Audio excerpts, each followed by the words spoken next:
Hoy vamos a darle una vuelta a un tema que de entrada, ya te digo, que suena a provocación. Uf, y tanto. Vamos a intentar usar la filosofía de Friedrich Nietzsche para entender el fenómeno político de Donald Trump. Casi nada. Poner en la misma frase al filósofo del martillo y a un magnate inmobiliario es audaz, como mínimo. Totalmente. Y para que quede claro desde el primer segundo, nuestra guía aquí es un texto. Se titula Nietzsche y Trump, el superhombre político. Ajá. Y nuestra misión no es decir si la comparación es buena o mala, y desde luego no estamos aquí para hacer política. No, en absoluto. Lo que vamos a hacer es desgranar el argumento de este texto, intentar entender su lógica. Es como si nos dieran un mapa muy peculiar y vamos a ver si nos lleva a algún sitio. Claro. El texto propone que para entender la energía del trumpismo hay que verlo como un sistema de 4 ideas muy nietzscheanas.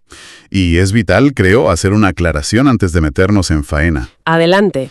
El análisis no sugiere ni por un momento que Trump se haya leído Así habló Zaratustra. Sería absurdo. Claro. La propuesta es mucho más sutil. Dice que el movimiento que lidera, quizá de forma intuitiva, actúa de un modo que puede ser iluminado por los conceptos de Nietzsche. Es usar su filosofía como una lente de aumento, por así decirlo. Exacto. Una lente para mirar un fenómeno del siglo XXI. Una lente, no una biografía. Perfecto. Pues con esa lente en la mano, empecemos por el motor de todo. El concepto quizá más famoso y a la vez más mal interpretado de Nietzsche. La voluntad de poder. Esa es. El texto nos recuerda que esto no es simplemente la ambición de un político por ganar, ¿verdad? Es algo más elemental. Mucho más. Para Nietzsche, la voluntad de poder es el impulso fundamental de todo lo que existe. Desde una célula a una civilización. O sea, no es solo querer sobrevivir. No. Es querer crecer, expandirse, imponer la propia forma, los propios valores sobre lo que te rodea. Es una fuerza que siempre empuja hacia más. Y no es buena ni mala. Simplemente es. Como la gravedad, no tiene una connotación moral. Vale, pero entonces, si todos los movimientos políticos quieren crecer e imponerse, ¿qué hace que el texto señale al trumpismo como un caso especial de esta voluntad de poder? La diferencia, según este análisis, está en el cómo. La política tradicional, incluso la más ambiciosa, suele operar dentro de unas reglas de juego aceptadas. Se busca ganar la partida. Exacto. La manifestación de la voluntad de poder que describe el texto no busca ganar la partida, busca romper el tablero y crear uno nuevo. Ah, No se trata solo de obtener más poder dentro del sistema, sino de que el sistema mismo se doblegue a tu voluntad.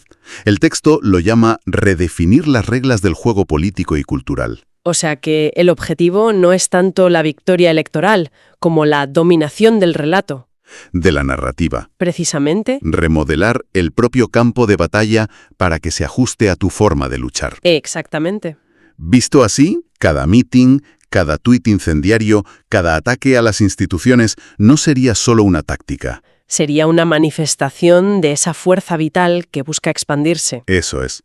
Es una energía que, por definición, no puede ser contenida por las normas que ya existen, porque su naturaleza es precisamente superarlas. Vale, esto empieza a encajar. Si el motor es esa voluntad de poder que busca imponerse a toda costa, pues choca de frente con lo que ya existe, con las normas, con... Claro, con la moral establecida. Y supongo que ahí es donde el análisis introduce el segundo gran concepto, la transmutación de valores. Inevitablemente. Nietzsche fue un crítico implacable de lo que él llamó la moral de rebaño o moral de esclavos. Se refería a los valores de la tradición judeocristiana, ¿no? Sí, la compasión, la humildad, la igualdad, el altruismo. Él creía que estos valores, que se presentan como universales, en realidad habían sido creados por los débiles para contener la fuerza de los poderosos. Como un arma para nivelar por lo bajo. Justo. Y frente a eso, él proponía la figura del superhombre, o del espíritu libre, que no acepta esos valores, sino que crea los suyos propios, que tiene la fuerza de decir, esto es bueno para mí. Ahí está la clave. Y el texto argumenta que el trumpismo se presenta a sí mismo de forma muy explícita, como una rebelión contra esa moral de rebaño de nuestro tiempo. Y los ejemplos que da son muy claros. El globalismo, el institucionalismo Y, sobre todo, la corrección política. Ataca estos conceptos no como si fueran malas ideas, sino como si fueran cadenas morales que debilitan a la nación. Esto es fascinante. Pero, ¿el texto lo presenta como una estrategia cínica, consciente, o como algo más intuitivo? Desde la perspectiva nietzscheana que adopta el análisis, la distinción casi no importa. Ah, ¿no? El acto de desafiar y romper la moral establecida es la demostración de poder. Es un fin en sí mismo. Ya. Cuando se desafían consensos que parecían de piedra sobre cómo debe hablar un presidente, sobre el valor de las alianzas, sobre el lenguaje público, no se está simplemente siendo maleducado. Se está llevando a cabo una transmutación. Exacto. Estás diciendo que lo que antes se consideraba bueno, como el decoro o la cooperación internacional, ahora se presenta como débil. Sí. Y lo que se veía como malo, como un nacionalismo sin complejos o un lenguaje agresivo, se presenta como fuerte. Precisamente. Es una colisión moral en toda regla. No es un debate sobre matices. Es una declaración de que el sistema de valores del establishment está caduco y debe ser reemplazado por uno nuevo. Un código que privilegia la fuerza y la victoria a cualquier precio. Y ese proceso, como decía Nietzsche, nunca es amable. Es una guerra de valores. Claro, y para poder ganar esa guerra de valores, para poder cambiar lo que la gente considera bueno o malo, primero tienes que controlar algo aún más fundamental. Ajá. Lo que la gente considera que es verdadero. Y esto me lleva a pensar en el tercer eje del análisis, la idea de Nietzsche sobre la verdad. Un punto absolutamente central y probablemente el más radical de su pensamiento. Sí. Nietzsche dinamitó la idea clásica de la verdad como algo objetivo, único, que está ahí fuera esperando. Para él, eso no existe. Su famosa frase, no hay hechos, solo interpretaciones. Su perspectivismo, exacto. Y cada interpretación viene de una perspectiva, que siempre está ligada al poder. Quien tiene el poder impone su interpretación como la verdad. Exacto. La verdad no se descubre, se construye. O mejor dicho, se impone. El poder es la capacidad de hacer que tu visión del mundo se convierta en la realidad de los demás. Y el texto, lógicamente, conecta esto con el discurso de las fake news y las verdades alternativas. ¿Directamente? Pero entonces, según este análisis, la estrategia no es simplemente mentir, ¿no? No es solo dar un dato falso, es algo más profundo. Mucho más profundo. Es un movimiento en dos fases. Primero, erosionar la autoridad de las fuentes de verdad tradicionales. Atacar a la prensa, a la ciencia, a los expertos. Eso es, llamar a la prensa el enemigo del pueblo, sembrar dudas sobre todo. Se trata de demoler a los árbitros del conocimiento. Crear un vacío de confianza. Y una vez que has creado ese vacío, el segundo paso es llenarlo con tu propia narrativa. Has dado en el clavo. Si nadie más es fiable, la única fuente de verdad que queda es la del propio líder. Exacto. La fuente que analizamos subraya una idea clave aquí. Cada afirmación de verdad está condicionada por la posición de poder desde la que se enuncia. Ya. Por lo tanto, cuando se ataca a los medios desde esta óptica nietzscheana, no se está debatiendo una noticia. Se está librando una batalla por el control de la epistemología pública. Una lucha por el poder de definir qué es real. Eso es. La perspectiva del líder se convierte en la verdad para sus seguidores, inmune a cualquier evidencia externa. Es la construcción de una realidad paralela. Y para llevar a cabo esta demolición de la moral y de la verdad, necesitas un tipo de figura muy particular al frente. Claro, no vale cualquiera. Y este es el cuarto y último pilar del análisis. La figura del líder. Así es. Todo este sistema necesita un vehículo, una encarnación. El texto nos recuerda que Nietzsche sentía fascinación por ciertas figuras históricas. Como César Borgia o Napoleón. Sí, y es crucial entender por qué. No los admiraba por su ética, que era, bueno, siendo suaves, muy cuestionable. No, desde luego. Los admiraba porque veía en ellos una fuerza de la naturaleza. Una voluntad de poder pura, que no se dejaba frenar por las convenciones o la moral de su época. Eran transgresores por naturaleza, creadores de nuevos mundos. Aunque fuera sobre las ruinas de los antiguos. Y el análisis describe el liderazgo de Trump precisamente con esas palabras.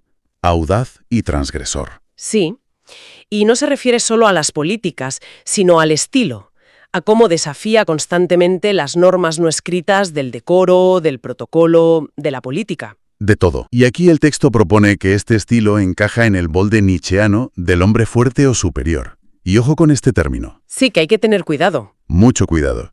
No tiene nada que ver con la superioridad racial, que fue la terrible malinterpretación de los nazis. Claro. Para Nietzsche, el individuo superior es aquel que tiene la fuerza para superar la moral de su tiempo y crear sus propios valores.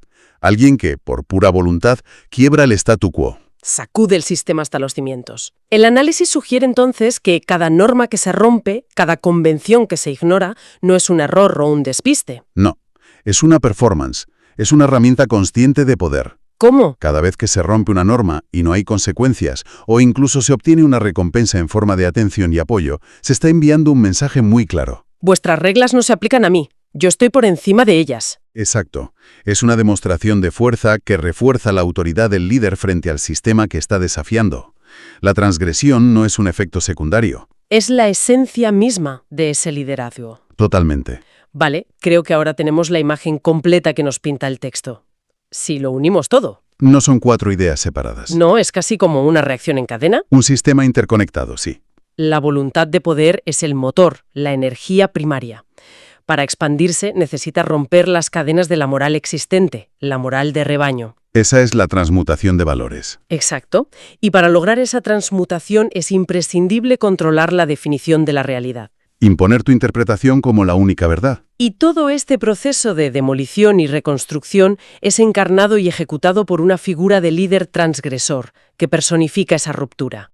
Es una demolición y reconstrucción en toda regla.